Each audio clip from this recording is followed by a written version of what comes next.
All right, guys.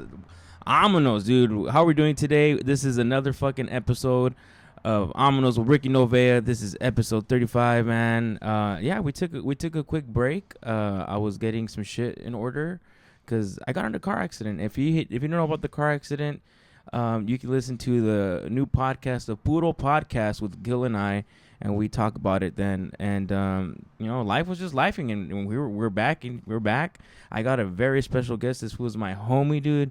He's hilarious. He's a fucking hard producer, dude. He's doing the damn thing, dude. Give it up for Mikey Barajas. Yeah. Yo, I'm happy to be here. Happy Sunday, everybody. Dude, happy Sunday. Yeah, Amonos. Amonos. You. Dude, how are you, dude? I'm good, bro. Just chilling. Just got back from the gym. Did a little pump. Hell yeah, dude. What was your regimen today? I ran a mile. I did a little leg press. Just a little bit. Just a little sweat. Hell yeah, dude. That's cool, man.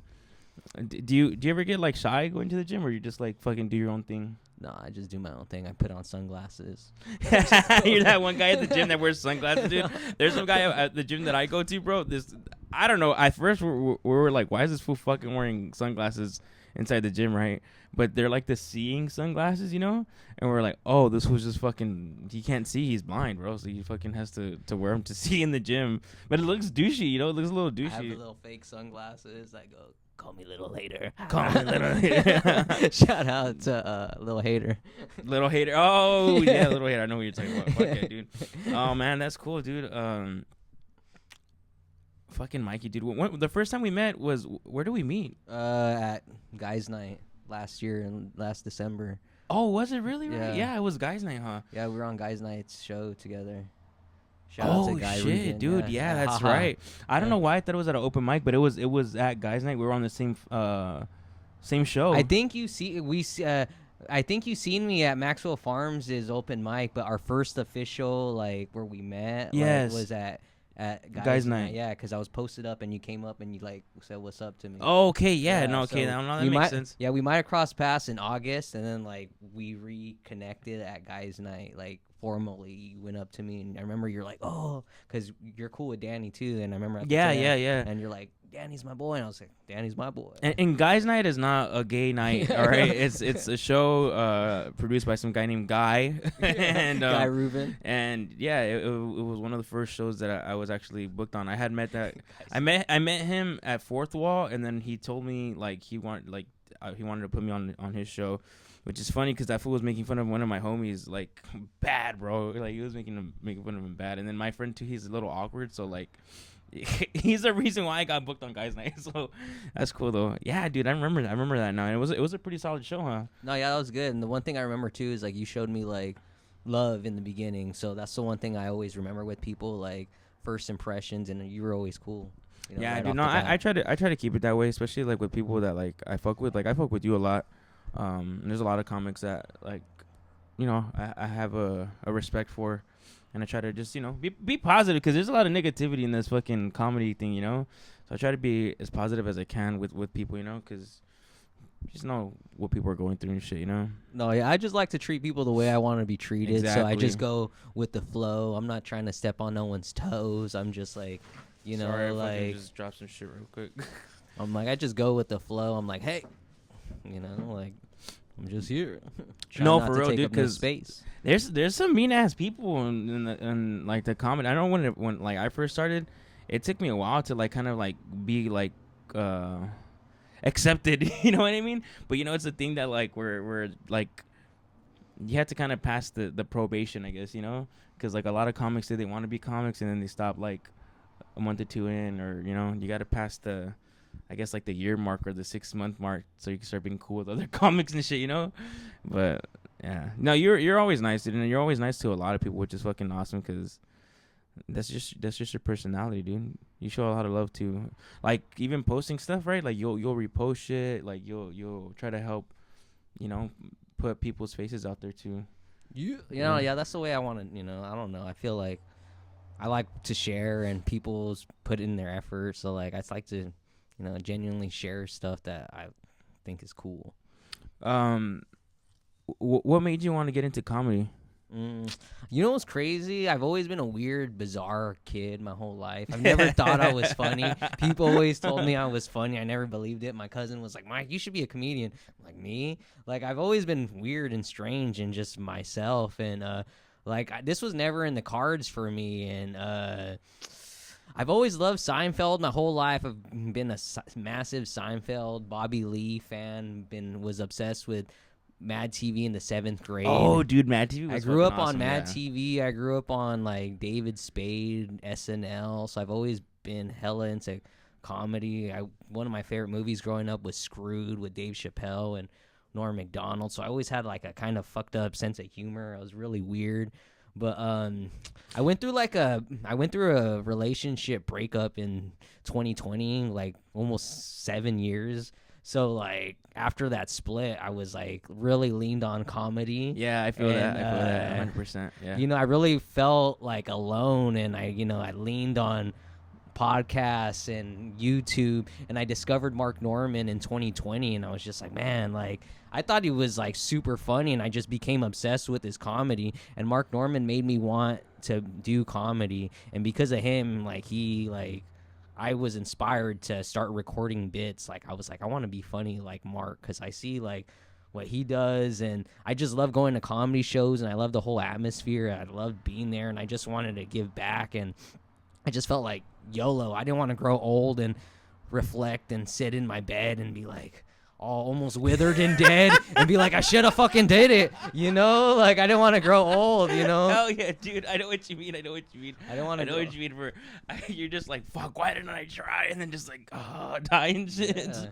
I didn't want to just fart and just fucking die. No, dude, but that's real, dude, because that's how I kind of got started too, you know? Like, I've always been into it. Like, I like Mad TV. I love comedy movies. I would watch stand up, you know, at the time was like Dave Chappelle, fucking like George Lopez and stuff, and I just liked entertaining people.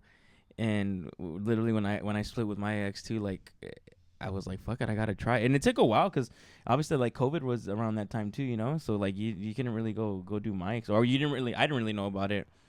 And then just listening to podcasts, like especially like Joey Diaz, Martin Moreno was actually one of them too, like that made me want to do a podcast, because he's like, anybody can do a podcast. Like, if you feel like you have something to say, like, do it, why not? And fucking Chris Stefano, seeing those guys too made me want to like definitely do it, especially because I was like, dude, it's just like the satisfaction of like kind of like making people laugh is fucking crazy, dude. It's a crazy adrenaline rush when you fucking just kill it on stage, you know. And I don't know, ever since I've had that feeling of like making just the crowd laugh a lot, like, it's just like, fuck, it's this really good feeling, dude. It's almost like the best feeling. It's almost like coming, you know, like you're coming on stage. No, yeah, there's been times like I could have had opportunities to go hang out with girls or gone and done sets, and it's like, I'm gonna go do this set because like I feel like it's gonna be better than that. Going to busting that. Yeah, that regretful sex. You. Dude, no. Okay, hold on. All right, we got to talk about the you, because that's like your catchphrase, you know? So simple, just one word, and like the way you say you say you on stage, but like I don't know if you noticed, like people fuck with you because of that. Like I think 2 Wednesdays ago when you were doing it at at the Horchateria, the crowd was saying yeah after, like they fucking love it. And how Gil was saying at your open mic at the Red Rüm Revolucion every other Thursday, just if you guys want to go check it out. You're doing a revolution, you know? Starting it up.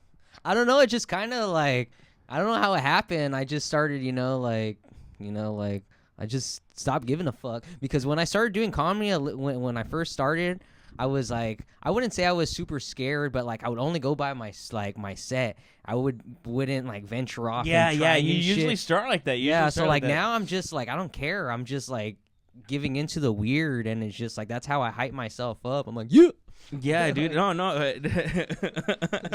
It's cool because it's just a thing to help you get comfortable, helps you get into the rhythm of comedy, because that's what they say in the beginning is like, oh no, you need to stick with your set, like you shouldn't be doing crowd work and stuff. But it's like you need to try to do everything you can to feel comfortable on stage. There was a comic on last Wednesday. His name is shout out to Bebbles, dude. He was telling me, he's like, dude, if you're confident on stage, you'll be funny. Who gives a fuck? If you stop giving a fuck, you're gonna be funny. Because if you start caring and stuff, you get nervous, you get shy, and then you're just not funny anymore. So just don't give a fuck and just be confident up there. That's it. And you seen it say he fucking killed it, dude. He's been in the game for I think like 14 years, you know. So like that's a big thing too. Is just be confident and just not care, you know. Because before I used to be like that. Fuck, I can't say this joke because fucking. What are people gonna think of me, you know? Like I can't use this kind of material because like fuck, you know, like it's kind of fucked up. But being vulnerable on stage is like the best thing you can do. You know what I mean? And if that helps you, then fuck it, dude. You know? Because I tried doing my little catchphrase like "Don't be a pawn," you know, and like people like it too. But I had to figure out a way where I can make it into a joke. And I think there's somebody that kind of does a similar joke, but I gotta put my twist on it. So we'll see what happens. But do you ever find that where you're just like, fuck, dude, like you have an idea, but like someone already like has that idea. You're like, fuck, now I can't do it, you know? Yeah, you have that a lot? I've had not a lot, but I'm like, whoa, that's a good idea. I wish I would have thought of that. Or like it's something similar. You're like, fuck, I was thinking about that, but now you have to find your way of like making it more reworking it or something. No, I feel you. Yeah. Did you have any embarrassing moments on stage that you like can think of or feel comfortable talking about? I don't know. I'm pretty like.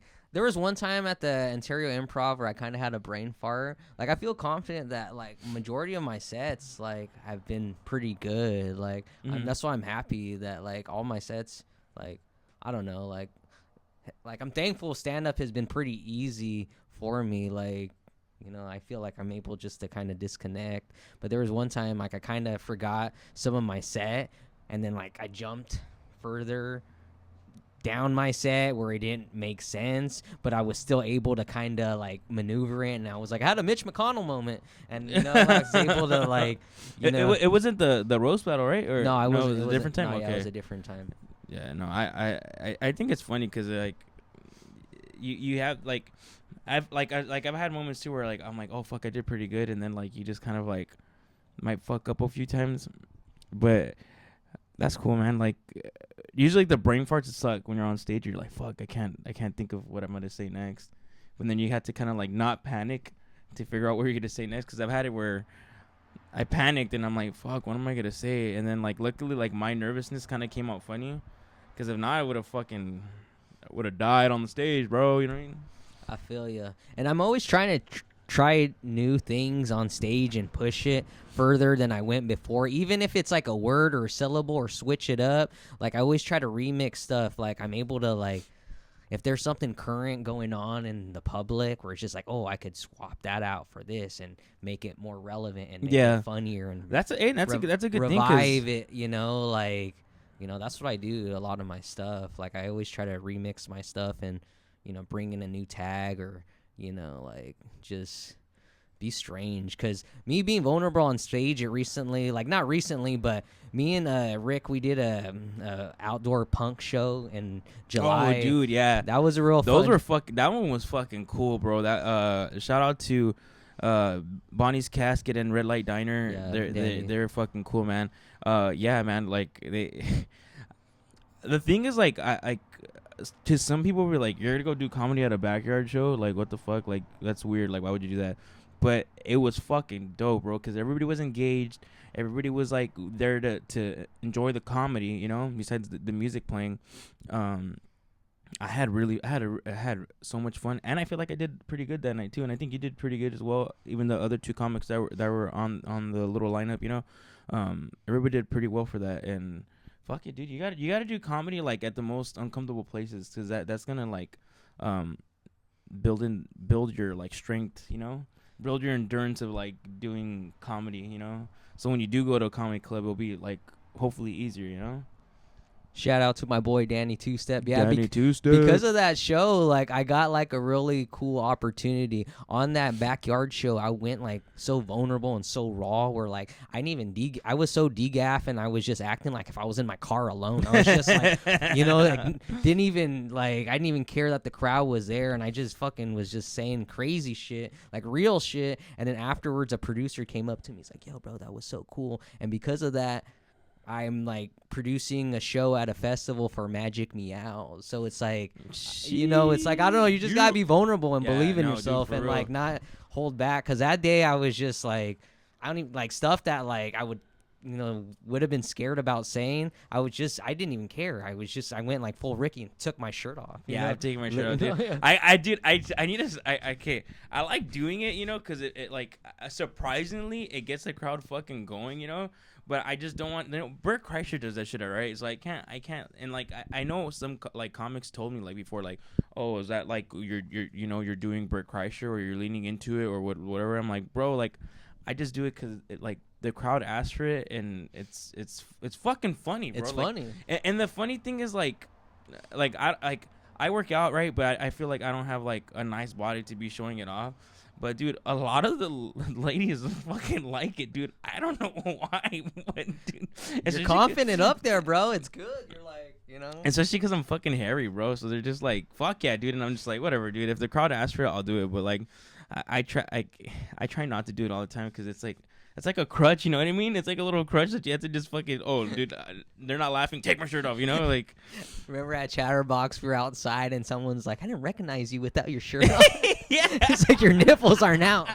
Yeah. They're like, dude, usually your chest is out and it's not out this time. I'm like, it's like fucking cold, bro. It's usually your belly's out, bro. Dude, yeah. I remember the first time I did it was at fucking, at downtown Fullerton for oh, you did on the Valentine's, right? Yeah, I did. I was Cupid, so that was kind of like the beginning of it, and that was like when I was like more chubby too, and the wings, yeah, and fucking, dude, I think I was there, bro. Yeah, you were there. You were there. That's where me and Gil met for the first time in February. Oh, that's right. Yeah, that's where me and Gil met. And then the reason why I did it at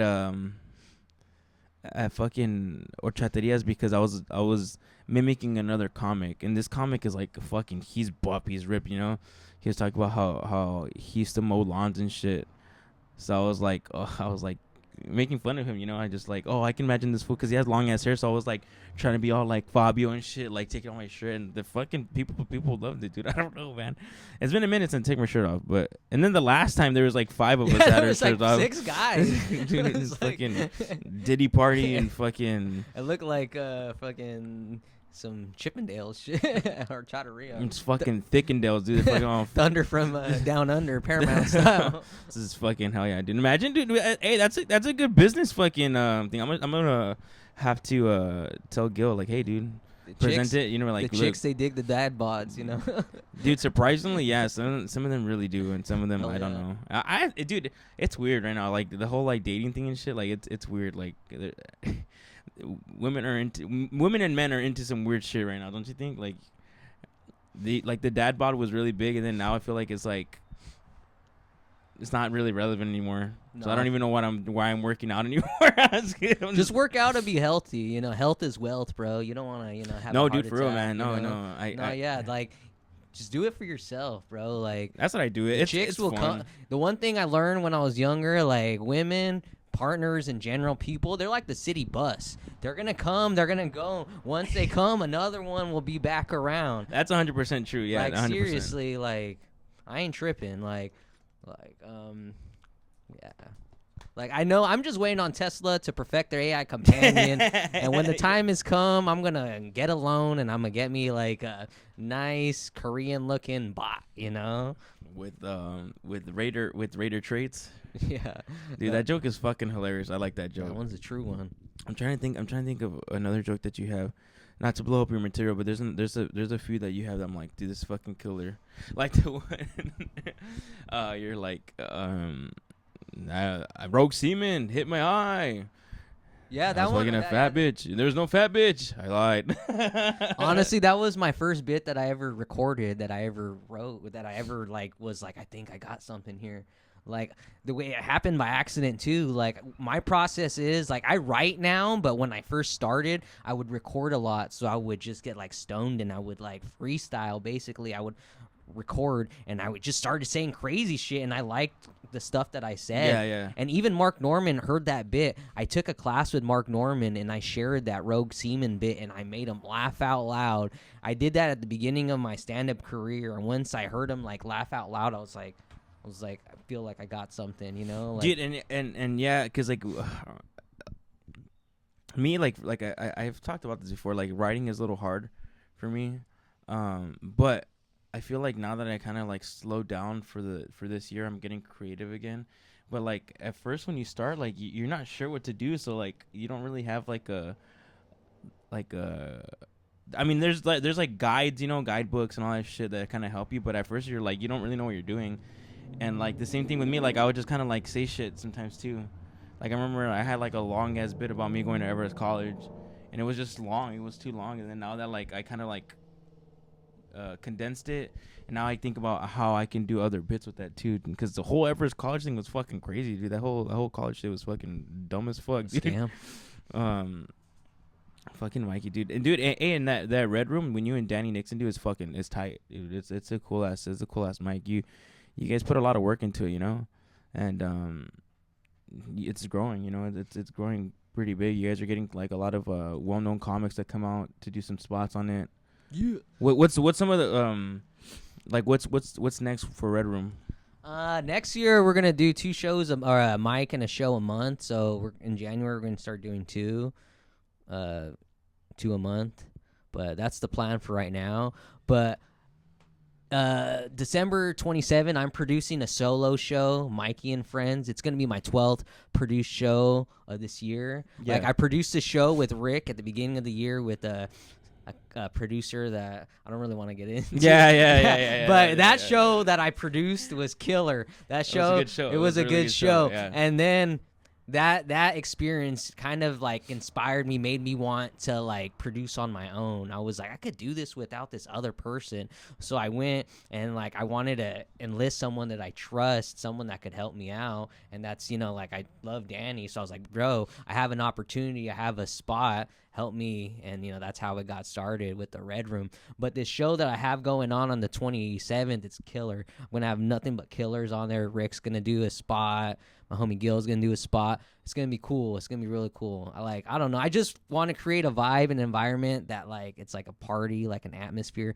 somewhere that... Because I've gone to some... Oh, my God, dude. Hold on. I'm going to interrupt you right there. Dude, so the last Red Rüm collab with Budo Labs was fucking sick, dude. That show... Not because I didn't even like you and Gil were the producers. I was just a comic that night, But dude, you had Bonnie's Casket come out, so that's a band. Then you had fucking Cody, the redheaded bastard, DJ Bar Hop, fucking do some EDM stuff, and then comedy, dude. Like it was so different that you don't really see any other like you see like shows do have a band, that's it. But like the way that you had this one come out, dude, was fucking sick. I had so much fun on that show. Dude. Like I'm thankful with the way it came out, and like I'm thankful for Gil backing me with location and the support and helping me. And I'm thankful for my homies willing to get on, like Bonnie's Casket, Cody, the redheaded bastard, and everyone we booked. It was like killer. Yeah, dude. It was everybody was fucking. It was a good show. It was a good comedy show. You had some really good killers on there, dude. I was nervous. I'm not gonna lie. I was kind of nervous, but I feel like I was really calm when I went to do my set because I like home field advantage, because I'm usually there every fucking Wednesday, and so I felt really like calm, confident. But if maybe it was at a different venue and I saw all the killers, I probably would have got nervous. You know what I mean? Because you guys, you had some really funny comics on that show, dude. But dude, it was fucking. Yeah, shout out Vince Caldera. He was on it. He was a headliner. Dude, this dude opens for Melissa Villaseñor. Like, he's a killer. Dude, he's cool as fuck. Yeah, too. he's real cool. I liked a lot of his jokes. Yeah, he's like, he feels like, I like watching him because he feels like he's like my cousin. Like, I don't know, like, he reminds me of my cousin. Like, seriously, all my family, they were there at the show, and they pulled me aside. They're like, that motherfucker looks and acts like JoJo. It's like, that's why I love him, bro, because he looks like a confident JoJo. JoJo wouldn't be on stage doing this shit. Like, no, dude, it was cool though, man. Like, he was hilarious. Ashley was hilarious. Yeah, shout out Ashley Johnson. Fuck, who else was on that lineup? Nicole Tran. Nicole Tran's always a killer. Tiffany. Tiffany come. Yeah. Dude, I told her I was gonna have her on. It just fucking. I'm telling you, like, there's like a backup list right now that I have of people that I want to have on. Yeah, you definitely gotta have Tiffany on. Shout out Tiffany Corrada. She's a homie. She's down. Like, she's been to a bunch of my shows, and like she wasn't on the lineup, and I'm like, could you do time? And she's like, all right, I'm down. Like I've done this to her a couple times, but she's a homie and she's down. Like she's cool. Like what's funny? Like that's the reason why too. Like as comics, we have to go support other shows because you just also never know when you get an opportunity to go on stage. You know what I mean? Like I need to do it a little more, you know. I need to go out and do. It's just fucking sometimes. We were just talking about this off the mic. Was like, we just get tired, bro. You know, you get tired. You kind of just want to be home, but you have to kind of sacrifice to go do that stuff because you just never fucking know who you're gonna meet. You never know who's gonna give you some time and. Yeah, get out there. All the stuff that I've gotten is because I got out of my bed. Like I'm a recluse, and I just want to stay. Dude, bro, because you'll be out. You'll be out, and I see you, dude. And I see you fucking doing your thing. You're hustling out there, dude. Like I think you're like that's like. Besides being my homie and stuff, like I respect your hustle, because like I remember when I think we had talked one time too, and I was like, bro, I don't know, I don't feel like going out. It's like, no, dude, you have to go out there. You got to meet people, talk to comics, you know, like put yourself out there. And I keep that in mind a lot, that I have to go out there and like just talk to people and just, you know, get to know them and be nice and just support, you know, show some love, because it can help you out, you know. And it's not trying to sound like you're fucking like writing coattails and shit, but it's just no, yeah, it's just a way showing love, you know. No, yeah, you got to show people love, and people will want to show you love and want to get on your show, and like, you know, because you could send someone a DM, but all the stuff I've gotten, it's because like I met people face to face and I shook their hands, and I was like, it's not about just about being lucky. You got to be open to the opportunity to be lucky. So like I'm as close. 100%. I'm. You know, like I'm trying to be at the Comedy Store, so I'm at the Comedy Store as much as I can be, just to be there, just to be shown, just to be seen. You know, because it's like you gotta like. Do you feel like you're going at the right pace, like for your comedy career, or do you feel like you're going too fast or too slow? I don't know. I just try to jump right in the deep end, bro. I try to like stick a finger in the butt. Like I'm trying to fucking like, you know, like I'm trying to go for it, bro. Like I don't know. Like I learned from a lot of my favorite podcasters and my favorite comics, and like Fahim Anwar. Like I heard him on Tiger Belly, and he was talking about like a lot of the stuff I've said, like I learned from him about getting out of your comfort zone and driving and going down there and meeting people. And I learned.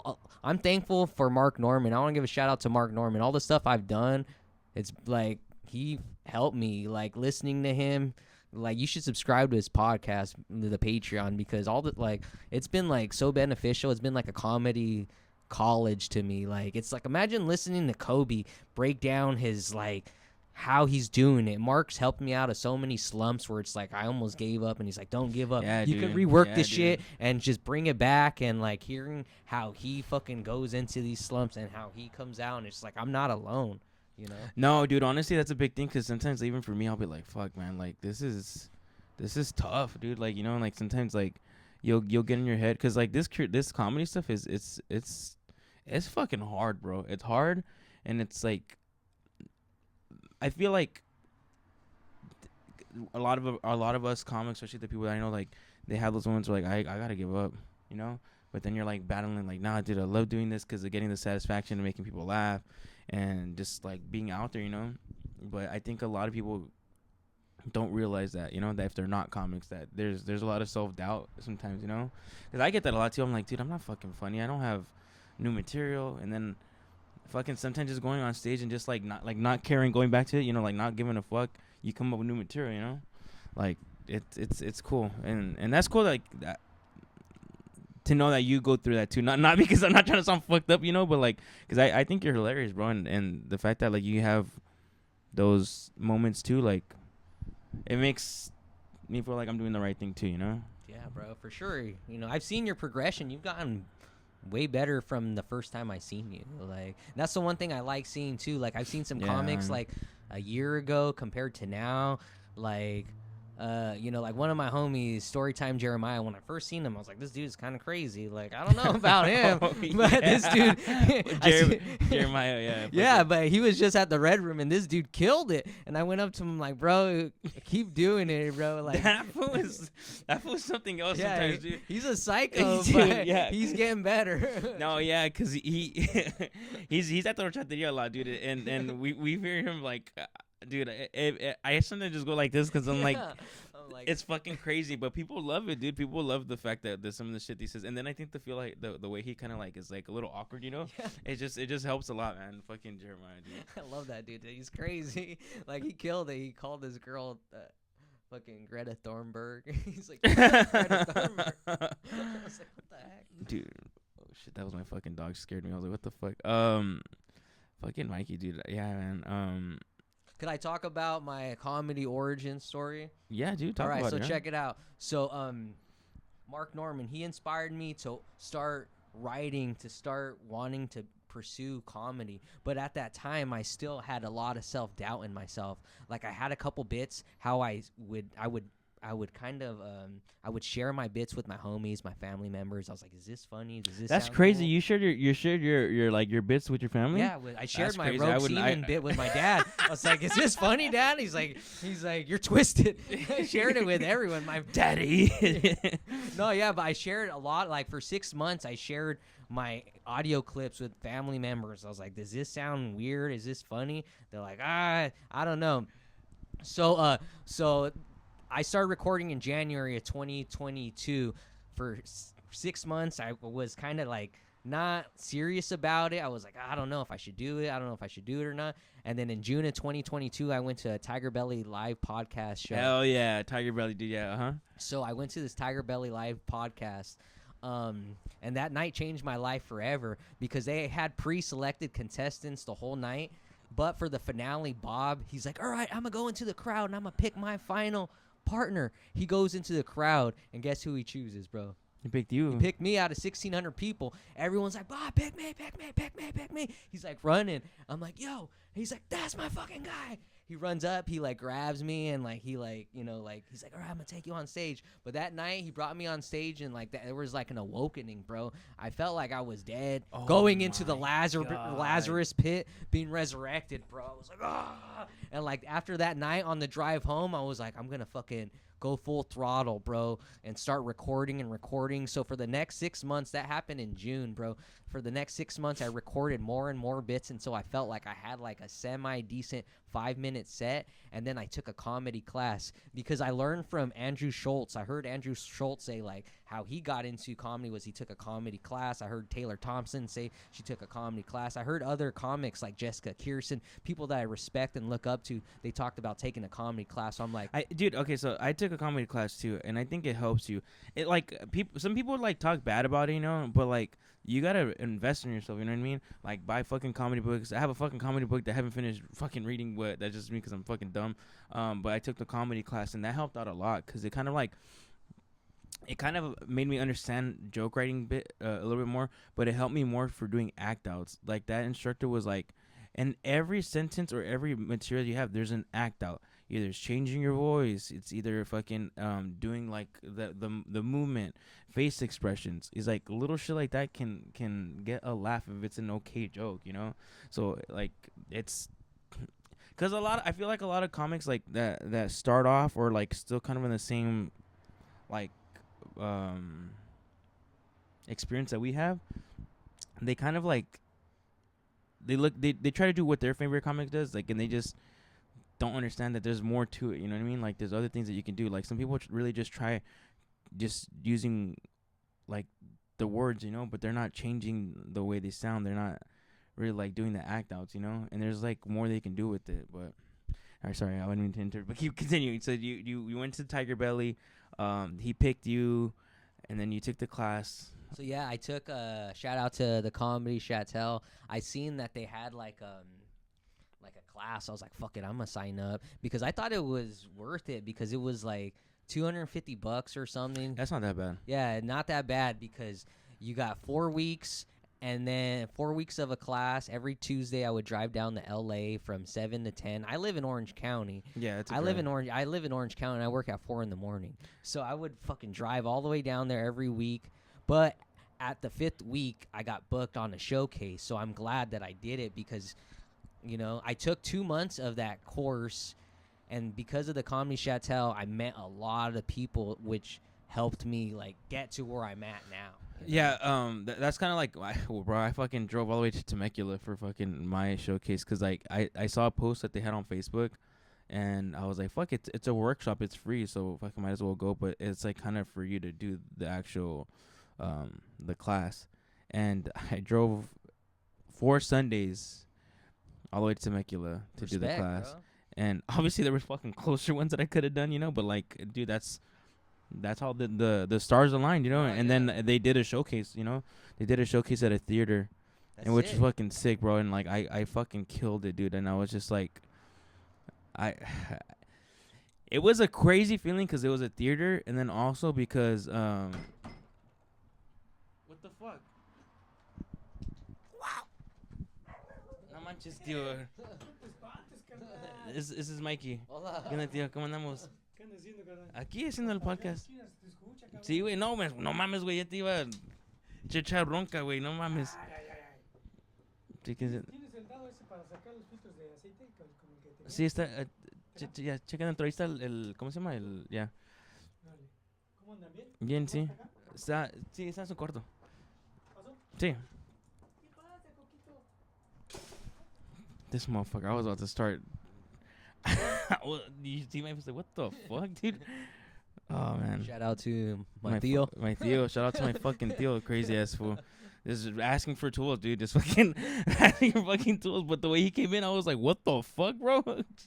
Anyways, you know, the crazy shit is, like, I had a similar story, too, that, how I started, because, like, I talked about it, but the thing was, like, I went to go see Adam Ray. And, like, I sat in the front row. I met these two couple, like, a couple that was in front of me. And, like, because I was early as fuck. I like being early to be able to sit in the front. And then we were just talking. And then they were like, do you just want to sit with us? I was like, all right, yeah, cool. And we were just talking and, like, talking about comedy. And she was telling me that, like, oh, yeah, like, I do an open mic in Fullerton. Or Brea. It wasn't Brea. She's like, you should come out, you know? Like, even if you haven't started, like, don't worry. Like, I got your back. Don't worry about the crowd and shit, right? And I was kind of little like hesitant, but then like Adam Ray, when he got on, like he roasted me for like 5 minutes, bro. He was just grinding me for 5 fucking minutes, but I was like giving him good stuff to like make the crowd laugh. Yeah.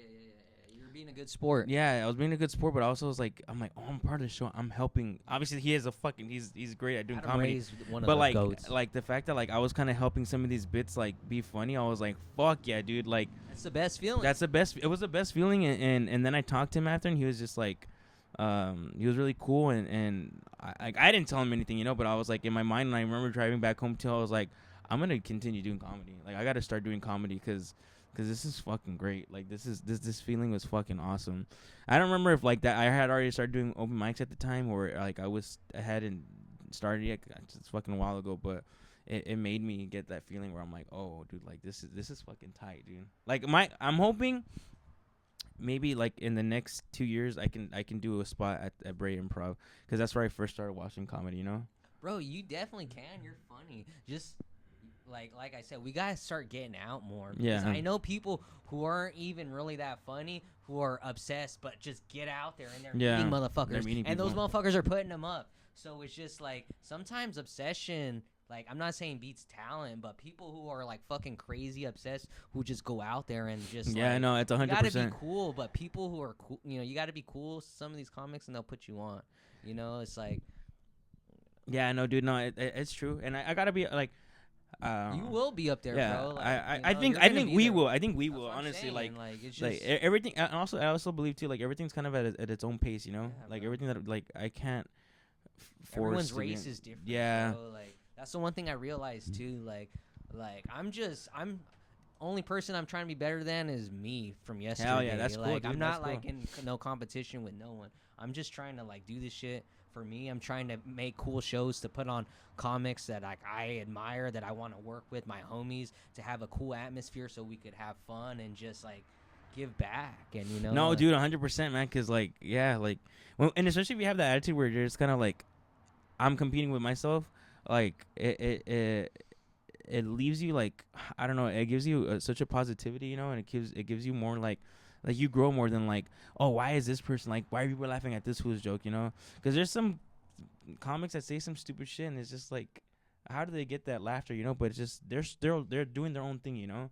And I think having that attitude of just like, I just need to worry about myself, and I need to worry about me getting better, and it's a fucking cool thing to have, you know. And you. Oh, yeah, I love comedy, bro. I'm never gonna not stop. Like, I feel like I'm glad I found it. Like, I've always had an abundance of good people in my life, but like because of comedy, like I've had it's more now, huh? Yeah, more people. Like, yeah, I have yeah, so some many class good people. Yeah, homies that I could trust, that I love, that like I could, you know, like that I know have my back. No, like, big I've facts. met a Big lot facts. of shiesty people, but I've met so many more good people that are like, Yeah, bro. I'm so good. Yeah. Like, I'm so glad. Like, you know, just shout out to Maxwell Farms. I want to shout him out. Shout out Maxwell Farms, No, dude. yeah, because of Fucking Max. Fuck Texas, smoke No, yeah, Maxes. fuck Texas, smoke Maxes. Because of Max, I met my partner Danny, who helps me produce the Red Rüm. That's when he had the oh, look, there's Coco on the fucking. Yeah. He had no, he had it at La Habra first, right? The open mic at La Habra. He had it at a couple of different spots. The first spot I ever went to him was in Fullerton. I know he did one at like Beer Co. I know he did one somewhere like. Oh yeah, he had a few. So he had So but the first where was his first open mic at? Yeah, I know he had a couple, but I don't. It was Beer Co. No, for sure. And then the one in Fullerton, which was like that little Mexican restaurant. And then he had one in like Montclair. Remember Oh shit! Yeah, he had one in Montclair. I think he not the Beer Thug, but the like. No, it was another brewery. And then there was one he had in La Habra, and then I could have sworn there was more. And now, right now, currently, I haven't been to that one. I need to make time. It's just, dude, sometimes Sundays is like the day that I get to catch up on shit. Yeah, you know what I mean? Like, Sundays is chill day, bro. Yeah. Like, do you feel like did you give yourself a day to just fucking like not do shit? normally it's one like Sunday. You Sunday, know? yeah. Normally it's like I at least have one day like I just chill, not do anything. You know. What's Mikey's favorite thing to do when he chills? I don't know. I watch YouTube and watch. Blaze it. I smoke a lot of weed. I'm I'm sober from alcohol. I haven't drank since 2012. Yeah. So when I go Congrats, home, dude. Yeah, thanks. So when I go home, I just take bong tokes and I I could just imagine you like a big ass bong and you just all tiny, just fucking like. Oh yeah, I just get faded. Mom, you want to hit this shit? Yeah. My parents, they think I have narcolepsy because like I'm always sleeping. I'm just like, it's that kush. Fuck yeah, dude. Is that kush? Is that bomb ass kush, mom? That Alabama kush. Fucking dude, for me it's just sometimes just like, well, I like going to the gym. Like I feel like if I don't hit the gym, oh yeah, I love the gym too. I have to like I have to go hit a mic and then go to the gym, but like there's something just I gotta go just hit the gym and not worry about comedy because it just kind of like de-stresses me at least. But for me it's like just fucking being at home, dude. Maybe just kicking it with the homies. Right now I'm hungover as shit, dude. I fucking had my worst Christmas party yesterday. Fucking I'm hungover. I probably look like shit. I don't know if I smell like alcohol, bro, but my mom was like, dude, take a shower. Like, you smell like a fucking, you reek of like whiskey. I don't smell nothing, bro. You good. fresh. Thank you. Yeah. Thank you, dude. Yeah. I was drinking beer and whiskey, dude, and it was fun, dude. I won some headphones, some JBL wireless headphones are fucking cool. I wanted something else, but like fuck it, I got that at least. It's crazy how like, dude, I guess like the people that won the TVs, they've been winning TVs for like consecutive years for like the Christmas parties and shit, which is fucking crazy. They're scamming it. They're scamming, yeah. I know, I believe it. I believe it 100%. My uncle gonna come out. It's okay. Está bien. This is Coco. You guys can finally see Coco for the first time. Coco can. Sí, está bien. No creo, pero yeah. Sí. I'm in love with the Hey. Coco. Get inside. You remember that His song? mom right there. Shout out to mom. Hey. Remember that song? I'm in love with the Coco. That fool had another better. He had a way better song. After that, it's called Bay, dude, that shit fucking smacks. Like, I look like Bay. I used to work in a warehouse, and that song "I'm in Love with the Coco" That would always come on at the warehouse I used to work at. They used to do a lot of crazy shit. It was like shenanigans, bro. They used to have these things called lift wars where they would fucking race. Shut the fuck up, dude. That's crazy. And they would try to see who could fucking take down the pallet from the fourth Gaylord and bring it down. And it was just like, this is so OSHA not safe. Bro, dude, I never had, dude. I almost got killed once, but I'm lucky to be alive. I had some fucking coworkers that would nos it up during breaks, dog. Like, I never done nos, so I was just like, I'm cool, bro. But like, I feel like they were trying to test me to see if I was cool. But I'm like, oh, I'm cool. I just don't want to do nos. I want to have a party. I'm trying to make money. Motherfucker, we operate forklifts, dog. We operate forklifts, dude. Like, it's dangerous. Dude, it's dangerous. And yeah, they would nos it up, and I'd just be like, and then like they would ask me where they're at. I'm like, I have no idea. Like, I think they went to the restroom or they're on break. I don't know. You know, it's dude. As long as it's not fucking with my work, like I don't give a fuck. You know. But like, it was just fucking crazy, and they're just. You really want a balloon roll? That's crazy. I used to work at a movie theater. I'll admit though, I used to hit my vape pen all the time when I worked. Okay, but that's like chill shit. That's what like, I'm saying. That's what I'm saying. I used to work. I'm not controlling any machinery. I'm fucking sweeping, So I'm faded and sweeping. Yeah, I'm faded and sweeping. I used to do that. It was a fun job. I remember one time when I used to work at a golf course. That was my first job, right? One of my homies, like, I was working by myself. That it was like a Monday. Usually Mondays we didn't have like anybody else working, and my homie was like, "Hey, dude, what are you doing?" And I'm like, "Oh, I'm at work." He's like, "Oh, I was gonna see if you wanted to blaze it." And I was like, "Well, come through. Like, I'm the only one here. They're out on the course anyways." And I took my first dab, bro. Oh shit! I took my first dab. Yeah, You're I was crazy. fucking dying, bro. So, and then my friend was like, "Oh fuck, my bad, bro. Maybe I shouldn't have done this shit." I'm like, "Don't worry, dude. Like my job's not that hard." And I remember I was in the little like golf cart where you pick up the golf balls in the driving range, dude. And I was just fucking chilling. I was like, "Dude, this is fucking sick." Listening to music and stuff. And then fucking, I just had the munchies after, bro. But like those kind of jobs is like I don't know. I'm pretty sure a lot of people get faded and stuff, right? But it's not, if as long as it's not putting anybody in danger, like who cares, you know? When I worked at the warehouse, this young cat, he was a German dude. German. He was a good worker, bro. They fucking he got caught up drinking on the job, but they fucking fired him at the end of his shift. Oh, they wanted him to finish the job before fucking firing him. That's fucking crazy. So they fucking. They found out he was drinking at 12 o'clock, and then they fired him at 2:30 after he unloaded the trucks. That's fucked up, dude. Yeah. Hey, dude. Fuck. They should have just let him keep his job. He's still doing his job right and shit, you know. I remember like when I used to work at the office, I used to fucking like go on my lunch break. Like if I should had like a fucking shitty ass fucking day, I'd like go to the fucking local what's it called? Well. A few times, because I used to do it when I used to work at the dentistry. I used to fucking go to 7-Eleven. I'll get a fucking tall can and just drink it in my car and shit. And then the recent office that I was working at, fucking there was a Black Angus like up the street.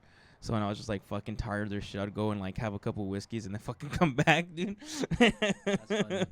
But hey, dude, I'm just fucking answering phone calls and just fucking. You're like, hello. What do you want? What do you fucking want? I used to work at Knott's Berry Farm, and there was this one girl I used to work with, and I remember I was faded one time, and she's like, "Hey, Mike, what'd you do this week? Did you play with your son?" I was like, "Yeah, I did." And she's like, "What's your son's name?" I don't have no kids, so I just fucking made a name up. Just made up a name, and like it was for like every time she seen me, I just kept talking about my son. Que pucharlo nomás. I just kept. Wow. Dude, how was? Did you like that job? Knott's Berry Farm was pretty cool. Oh my god, it was pretty cool. I got banned though from Knott's 20. Yeah, I didn't do anything though. I didn't do anything shady or illegally. Like Cedar Fair is a shady corporation. That's why I got banned from 2015 to 2020. I didn't even do anything. So what happened was. Other people got in trouble for giving people discounts on the register. I never did any of that. Yeah. They were just trying to like manipulate me into saying I did because I worked there for like almost 5 years. They're trying to push like the older people, out. Man. But what was crazy too was like I have a lot of tattoos, so they were like, what's the deal with your tattoos? And I was like, that's kind of discrimination. And I brought up, I was like, I don't need this, because they were investigating me in the. I didn't do anything. Yo, I told them, look at my variance. Variance is when you pull up your report on the register. I was never short any money, so like I knew my rights. I was like, you guys ain't got shit on me. Fucking discrimination. Yeah, I was like, this is some discrimination. They're like, if you want to quit right now, I was like, yeah, I'm gonna quit. They're like, if you quit, you're gonna get banned. I was like, ban me, motherfucker. You. I'm thinking about going back though, just not to work there, but just to go have fun. Yeah, okay. I missed the log ride. Dude, I'm fucking scared of roller coasters. I have no idea why I have the fear of them. I don't like them. I just fucking hate heights. I hate being on roller coasters. I like going fast in cars. Like that's not that scary for me. But I can't deal with it. Do you have any fears? Yeah, I don't like roller coasters either. Bro. What the fuck? You yeah, don't? Seriously. Okay, all right, cool. There was this one chick I used to talk to in the past. I only went on Supreme Scream once. Oh hell no! I wouldn't get this shit, dude. Yeah, I never going on. My last relationship that I was in it with for like almost 6-7 years, she kept wanting to go on roller coasters with me. I was like, no, thank you. I want to give a shout out to you. We're still friends. There's okay, no there's no animosity. Yeah, there's no animosity. I'm thankful for my ex though, because if it wasn't for her, I wouldn't be doing comedy. Like I had to go through the shit that I went through with her to get put onto this road, basically. So like I'm not like one of those bitter weirdo like fuck you, Lacey. Fuck you. I have like yeah, we still have a cat together. So like not together, but it's like at her parents' house. So you guys co-parent. You guys co-parent. You. That's cool. Yeah. Nah, dude, I fucking I was thinking about the fucking roller coasters. I remember like I had a fucking ex-girlfriend of mine make me get on fucking accelerator, and I was just fucking. No. I'm pretty sure I fainted at one point, but I don't remember because I was just like. Just remember like going up and then going down. I was like, oh fuck. Yeah, I don't like that feeling. I don't like it at all. I would never go skydiving, never go bungee jumping and shit. I don't like that shit. I don't like going on ladders. Dude, me too. I don't like going on ladders. Dude, at the warehouse when I used to work at, I had to go on the cherry picker. Yeah, hell no. I used to fucking go all high and shit, even with the harness, and I'm just like, don't look down, don't look down. It's not worth it. It's fucking, dude. It sucks, though. No. But fucking Mikey, dude. No, yeah. What else? Do you have anything else you want to talk about? Can I talk about? I recently played the Belly Room for the first time. Oh shit! It was that's right. It was crazy. I was booked. Shout out to Pretty Funny Women. They booked me on their show. I'm an ally. Lisa is awesome. But it's all female show, right? Yeah, it's an all female show. But what was cool, I kind of felt like I went full circle because Bobby Lee basically helped me believe in myself, gave me that jump start. You know, he like gave me that fucking stab to my chest like in Pulp Fiction, which brought me back to life. You know, it's like, oh, that's what kind of made me want to do comedy. But what was crazy was the Comedy Store was like my biggest moment that I was working towards. In my room, I have a list of like my goals, and that was at the top of it. So when my show was going on at 8 o'clock, Bobby Lee and Andrew Santino had a show, Bad Friends, going on at the same time in the main room. Right before I went on, me and Bobby Lee were hanging out in the green room. We talked for like 30 minutes. I've seen Bobby since that night in 2022 like 10 times. We've ran into each other a bunch of times, and he's aware of my comedy, but he wasn't aware of how like far. Like he's like, "What are you doing in here in the green room?" I was like, "Bro, I'm booked on the show here." And he was like so happy. Like he's like, because he knew I do comedy, but like to be up in the Comedy Store, it's like, you know. Especially that quick, dude. Like usually the people say that you need to be there for fucking years before they put you up on there. You know. That's why I'm thankful. Like I love comedy. I take it serious. I respect the craft. Yeah. So it's just like, you know, like I don't know. I'm just thankful just to be here, just to be in, you know, known where I'm known. I'm just happy just to like. I think that's how you should be too. You gotta appreciate the moments that you get to do like that, you know, because like we get to do comedy, bro. That's so cool, bro. Yeah. Like, you know, like I think getting booked for shows and stuff like that. That's fucking sick. Like I said, like I want to really do the Brea Improv. You're gonna do it one day, and if I ever get booked there, bro, I'm gonna bring my homies, bro. Dude, I would love to do like a show there. I can just fucking like a showcase there, like, you know, like the Brea crew does it, you know. But it's possible. It's possible. Everything's possible. No, that's what I'm saying. Anything's fucking possible, bro. Honestly, it's like my goal for next year, I'm gonna take the Red Rüm to the Ice House. Like, Ooh, I'm that'd putting be it cool. down. I think you definitely could do it. I'm hosting at the Ice House right now, so it's like I have my foot in the door. So it's just like you heard it first here. Yeah. So sometime next year, my show is gonna be there. So it will. I believe it. Did you produce a really good show? So when I take it there, I'm gonna need some good comics. So like my homies hit me up. Yeah. Fucking Mikey, dude. Hell yeah, dude. No, I really respect it though. Like what you're doing, dude. No, yeah, you're funny. I honestly, I got mad love for you. I got mad love for Gil. I got, it's like I wouldn't be like wasting my time. I'm not saying I'm wasting my time, but like people, I don't spend time with people who you don't want to work with. Yeah, I don't want to work with, or just like I feel like I just want to be with people. No, I can't wait to do more stuff with you. Get like a collab with like the Puro Laughs and Red Rüm again. Hopefully at a different venue this time. Like make it go to different venues and just fucking being able to like collab with you guys and be like, hey, like, who do we want on this like lineup? I think that'd be cool. Like you pick 4 comics and like we pick 4 comics and then just fucking do a showcase. That'd be fucking dope. But I want to give some shout outs. So I want to shout out my homegirl Sarah D. She has a show that she's producing at Flappers. Let me see, what's the date today? Today is. She has a show coming up. Hold on, could you check? No, the date is the 15th today. When's next Sunday? Next Sunday is. I'll let you know right now at the moment. It is December 22nd. December 22nd. She has a show at Flappers. She's producing. My homie Tiffany is on it. It's called. It's a real cool show. Sarah D. She's cool. Follow her. She has cool. Yeah, she's funny. Yeah, she was on my show. She was on the show with Rick. No, yeah. Oh yeah, for the in July. The first Red Rüm, right? Nah, bro, that was the third one. The one that you were on with Sarah was the third one. Oh shit! Yeah, okay. we started in May, bro. So in May we did one. Well, that's at the Peruvian place, though, right? Yeah, that's okay. Yeah, we did 3 yeah. shows in Santa Fe Springs. We did 3 shows in Yes. Anaheim. We did 3 shows in downtown Fullerton. Then we did 1 show and the collab show in Paramount. Now I'm about to produce the show, my 12th show in Huntington Beach.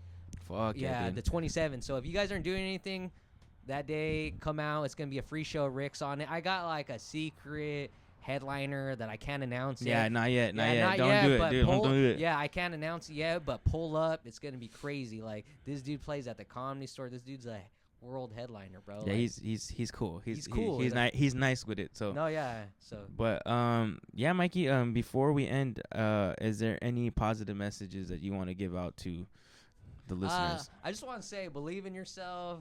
Get out there. You could do it. If I could do it, just get out of your comfort zone. Try new things. Hell yeah. Be thankful of like the people that support you. Support those people. Don't take people for granted. Like, just love your homies. Let them know that because life is short. And I just, like I'm thankful. No, hell yeah. Fuck yeah, Mikey, dude. I know. I did just said on to that, dude. Damn, man. Like, believe in yourself. That's a big thing. I was telling my Uber driver last night, too. I'm like, dude, you just got to do shit that you always wanted to do, Like, life is short, Life is bro. short. Like, exactly, dude. Life is short. So just do it. Whatever makes you feel alive. Happy, dude, yeah. As long as it's legal and consensual, don't be a criminal. I'm not urging you to be a rapist. Yeah. I'm talking to you, Jeremiah. Just kidding. I love you, Jeremiah. Fuck yeah. All right, dude. Let's just end with that, dude. And then one more thing is like, don't forget, don't be a fucking pawn. Yeah. All right, man. I We'll love be you out. guys. You.